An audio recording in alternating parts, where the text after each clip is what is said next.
choke you down just like a pill.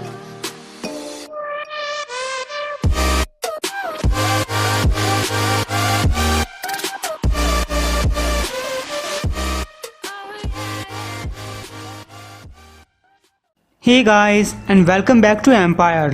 तो Captain Marvel वाली कहानी में अब तक आपने देखा एम्परर हल्कलिंग कैप्टन मार्वल को एक दूसरे मिशन पे भेजता है, एक क्री स्क्रल सेंचुरी किनाल शहर जिसे तबाह कर दिया गया है। कैप्टन मार्वल वहां एक धोखेबाज क्री सोल्जर को अक्यूज करने और उसे मारने के लिए गई, लेकिन जब कैप्टन मार्वल ने उस सोल्जर का सामना किया तब कैरोल का हैमर उसे एक विजन दिखाता है।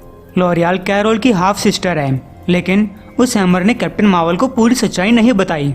लॉरियल कह रही है कि वो मासूम है, लेकिन सच्चाई का पता लगाने के लिए कैप्टन मार्वल को थोड़ा और टाइम चाहिए, इसलिए वो अपनी बहन को लेकर वहां से भाग गई। कैप्टन मार्वल वापस प्लैनेट मार्डेन पे जा रही है, तभी उसे हल्कलिंग का मैसेज मिला। अक्यूजर, आखिर यहाँ पे हो क्या रहा है? कैरोल ने कहा, हल्कलिंग माफ करना, मार्डेन के ऊपर सिचुएशन वैसी नहीं थी जैसा मुझे बताया गया था।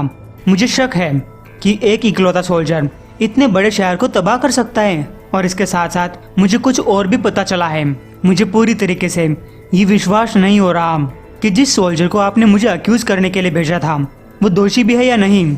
फिर मुझे पता चला कि वो मेरी हाफ सिस्टर है। हल्कलिंग कहता है, कहीं तो मजाक तो नहीं कर रही?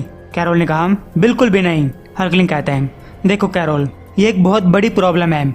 ये शांति बहुत नाजुक है। बहुत सारे क्री और स्क्रल्स अब भी ये मानते हैं कि एक दूसरे के दोस्त बनना अच्छी बात नहीं है, और जब एक क्री सोल्जर इस शांति के लिए बनाए गए पूरे शहर को तबाह कर देता है तब उसके लिए किसी का मारा जाना जरूरी है। मैं तुम्हारे लिए कुछ टाइम निकाल सकता हूँ, लेकिन मैं तुम्हारे लिए इतना ही कर सकता हूँ। और जब मैंने ये कहा कि कुछ टाइम, तो इसका मतलब है बहुत कम टाइम। और मैं ये सब इसलिए नहीं कह रहा कि लोग किसी को मरवाना चाहते हैं, बल्कि इसलिए क्योंकि हम यहाँ एक वॉर के अंदर हैं, और इस वॉर में मुझे अपनी अक्यूजर चाहिए। मुझे कैप्टन मार्वल चाहिए। कैरोल ने कहा, मैं समझ गई। मैं अभी किनाल शहर की तरफ ही जा रही हूँ ताकि मैं अपनी इन्वेस्टिगेशन को चालू रख सकूँ, कोई सुराग ढूंढ सकूँ। तभी हल्कलिंग ने देखा कि कैरोल के साथ उसकी हाफ सिस्टर नहीं है। कैरोल ने बताया कि मैं उसे एक सुरक्षित जगह छोड़कर आई हूँ। हल्कलिंग कहता है, तो तुम उस औरत के ऊपर नजर नहीं रख रही जो इस गुनाह का इकलौता आरोपी है? कैरोल कहती है, वेल कोई तो उसके ऊपर नजर रख रहा है। गाइस, कैप्टन मार्वल की फ्लर्कन बिल्ली है, और इस टाइम पे लॉरियल कैरोल के घर में है। लॉरियल बिल्ली से कहती है, हाँ बेस्ट, मैं देख सकती हूँ कि तुम भूखी हो। मैं तुम्हारी मदद करूंगी। इस डब्बे के ऊपर तुम्हारी फोटो बनी हुई है, तो या तो ये तुम्हारा खाना है या फिर ये तुम जैसे लोगों के लिए बनाया गया है। लेकिन जब लॉरियल वो डब्बा खोलती है तो उसे स्मेल बिल्कुल भी पसंद नहीं आती। माफ करना बिल्ली, मुझे लगता है कि कैरोल तुम्हें मारने की कोशिश कर रही है, लेकिन चिंता मत करो, मैं तुम्हें खाना जरूर खिलाऊंगी। वो बिल्ली के सामने फ्रिज खोलकर रख देती है, लेकिन उसने देखा कि फ्रिज के अंदर भी कुछ खाने के लिए खास नहीं है। फिर उसने कैरोल के कबर्ड में छानबीन की।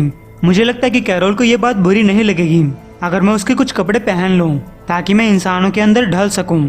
ये कपड़े कुछ अच्छे लग रहे हैं, लेकिन कपड़े इतने छोटे थे कि वो फट गए।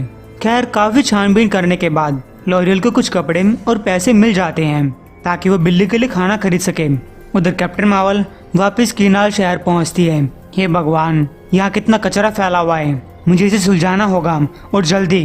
मुझे पूरे एम्पायर को साबित करना होगा कि मैं यह सब कुछ सही इरादे से कर रही हूँ। लेकिन फिर मुझे हिचकिचाहट क्यों हो रही है? क्या ये हैमर मेरे ऊपर हावी हो रहा है? लग तो रहा है। हालांकि मुझे इस हैमर से कुछ अजीब सी फीलिंग आ रही है। ये बात मुझे चिंता में डाल रही है। हालांकि मुझे पता लगाना होगा कि इस फीलिंग का क्या मतलब है। गाइस, कैप्टन मार्वल बाहर निकली। कमांडर ने कहा, मैं उम्मीद कर रहा हूँ कि तुम मेरे कैदी को लेकर आई होगी। लेकिन कैप्टन मार्वल गुस्से में मना करती है। कमांडर कहता है, मेरी एम्परर से बात करवाओ। कैप्टन मार्वल ने कहा, लगता है तुम्हें एक बात समझ में नहीं आती। हल्कलिंग ने मुझे इस हैमर के साथ परमिशन भी दी है कि वो इस मिशन को लेकर मेरे ऊपर भरोसा करता है। क्या तुम्हें लगता है कि उसका दिमाग चेंज हो गया होगा क्योंकि यहाँ पे चीजें तुम्हारे अकॉर्डिंग नहीं हो रही? अगर मैं तुम्हारी जगह होती तो उसे कॉल नहीं करती। तभी कोई कैरोल को आवाज लगाता है। ये वास्ट्रेल था। उसने कहा, एक्चुअली तुम मुझे वाल्टर भी बुला सकती हो। कैप्टन मार्वल हमें बता रही है, वाल्टर एस लॉसन, जिसका दूसरा नाम है वास्ट्रेल। ये एक एवरेज पागल साइंटिस्ट है। जब मार्वल पहली बार अर्थ पे आया था तब धोखे से इसी का रूप बनाकर आया था। पिछली बार इसे क्री लोगों के खिलाफ काम करने के लिए 10 साल की सजा दी गई थी। वास्ट्रेल ने कहा, कभी नहीं लगा कि तुम्हें इस तरीके से देखूंगा। कैरोल ने कहा, हाँ, इस हैमर के साथ मेरा रंग भी बदल गया। अभी के लिए काम चल रहा है, मैं भी तुम्हारी तरह ही हूँ। वास्टल ने कहा, असल में क्री के साथ तुम्हारी रिलेशनशिप थोड़ी सी मुझसे ज्यादा पेचीदा है। आखिर तुमने ये हैमर क्यों पकड़ा?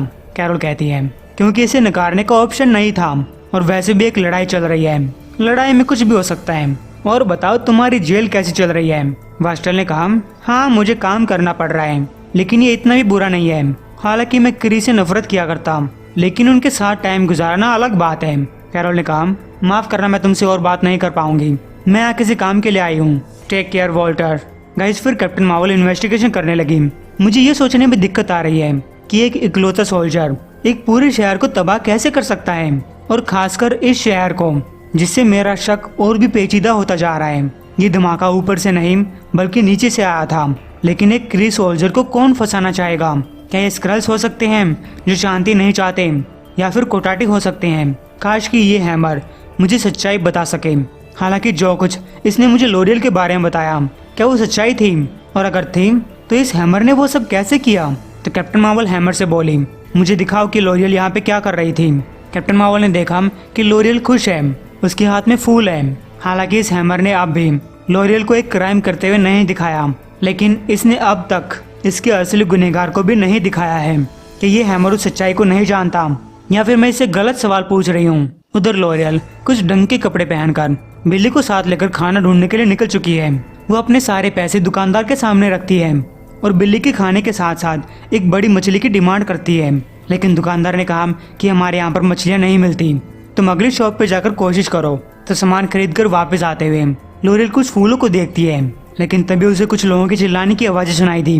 उधर कैप्टन मार्वल बिना कुछ पता लगाए वापस शिप के पास पहुंच चुकी है, लेकिन वो सोच रही है, मैं ये तो नहीं कहूँगी कि मेरा टाइम वेस्ट हुआ, लेकिन मैं कोई डिटेक्टिव भी नहीं हूँ, मुझे यहाँ पर जेसिका को लेकर आना चाहिए था।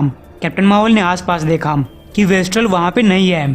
फिर उसे ध्यान आया कि जब वो वास्टल से मिली थी तब उसके हाथ में एक लैब कोट था।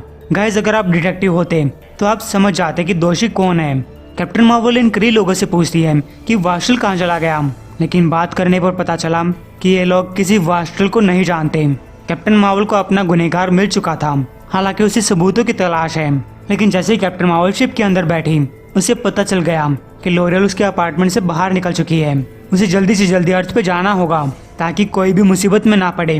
लेकिन गाइस, अर्थ पे कोटाटी पहुंच चुके हैं और लोरियल एक बच्ची को इन पेड़ों से बचाने की कोशिश कर रही है। उसने बीच में से कोटाटी को फाड़ डाला। अब तक कैप्टन मार्वल भी यहाँ पे पहुंच चुकी थी और वो ये देखकर खुश है कि लोरियल यहाँ पे लोगों की मदद कर रही है।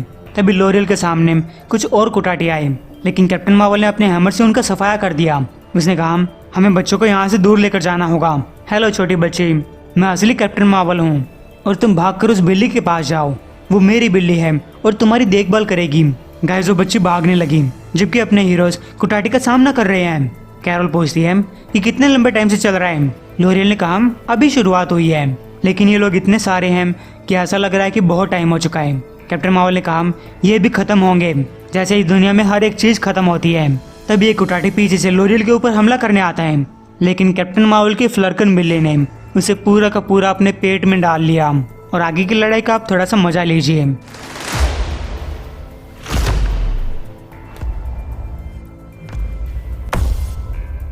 उस लड़ाई के खत्म होने के बाद कैरोल कह रही है, इन पेड़ों को एक दुश्मन की तरह सोचना बहुत बुरा लगता है, तो तुम काफी अच्छे तरीके से लड़ लेती हो। लोरियल कहती है, मुझे लड़ना पसंद नहीं है। कैरोल ने कहा, सच में? लड़ाई तुम्हारे खून में भरी हुई है। लोरियल कहती है, हाँ, ये जन्म से ही भरी हुई है। जब मैं सांस लेती हूँ तो लड़ाई अंदर आती है, फिर चाहे मैं चाहूँ या ना चाहूँ। हालांकि मैंने ये वाली लाइफ नहीं चुनी होती। क्या हम थोड़ा पिज्जा खा सकते हैं? कैरोल ने कहा, हाँ, हम पिज्जा ऑर्डर करेंगे, लेकिन उससे पहले मुझे हल्कलिंग को बताना पड़ेगा कि यहाँ अर्थ पे चीजें कितनी बिगड़ती जा रही हैं। लेकिन उसके बाद मुझे थोड़ी सी छानबीन करनी है, और अब की बार तुम अंदर रहोगी, फिर चाहे मुझे तुम्हें अंदर रखने के लिए किसी को घर पे बुलाना ही क्यों ना पड़े। और हाँ, तुमने मेरा टॉप खराब कर दिया। तो गाइस, ये एपिसोड यहीं तक था।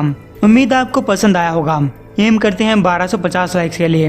उम्मीद है कि आप अगला वीडियो आने से पहले करवा देंगे।